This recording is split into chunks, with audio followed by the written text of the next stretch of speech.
Programme हाल हकीकत में भलीकार दोस्तों इस्लामाबाद के इब्तदाई वायुमंडल में तमाशो जारी आहे। इस्लामाबाद करप्ट कामोरन चौधरीन ऐं ज़रदारी समेत नवाज़ शरीफ़ के ख़ासि तौर लंडन मां सियासी चिलो कटराए वापसि आंदो वियो आहे। करप्शन जा दाग कानून धोई रहियो आहे।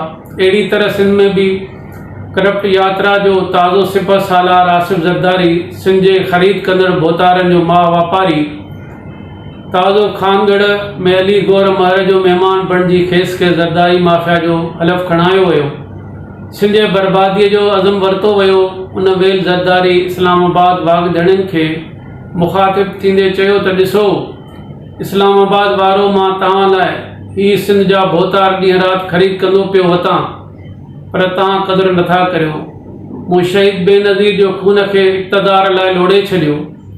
बेनज़ीर के क़त्ल कंदड़ अफ़गानी तालिबान बैतुल्ला मसूद ऐं ॿियनि शामिल कातिलनि साम्हूं कॾहिं मुंहुं न अटकायो। तव्हां जीअं चयो तीअं मूं कयो, पर तव्हां मुंहिंजे करप्ट मंशूर खे मान नथा ॾियो।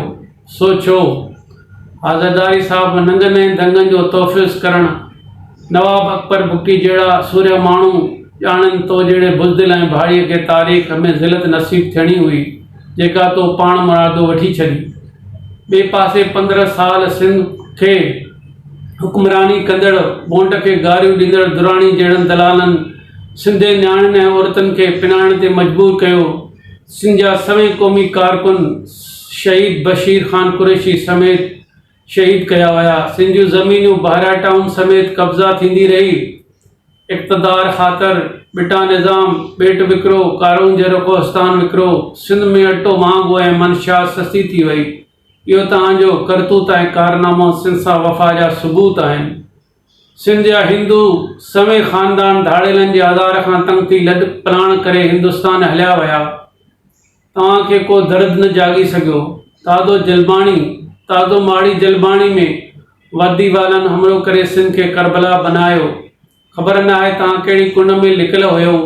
छो आसिफ ज़रदारी तुंहिंजे ज़बान ते ताला लॻल रहिया।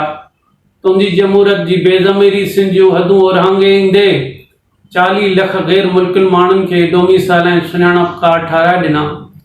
सिंध जे फितरी हक़नि जो क़त्ल कयो आहे। तूं यादि रख, ज़रदारी तारीख़ तोखां ज़रूरु नफ़रत कंदी ऐं तोखे मीर जाफ़र सम्झी यादि कंदी रहंदी। न ॼाणा न अचणा न वञणा, अलाए छो मकारी आया। हिन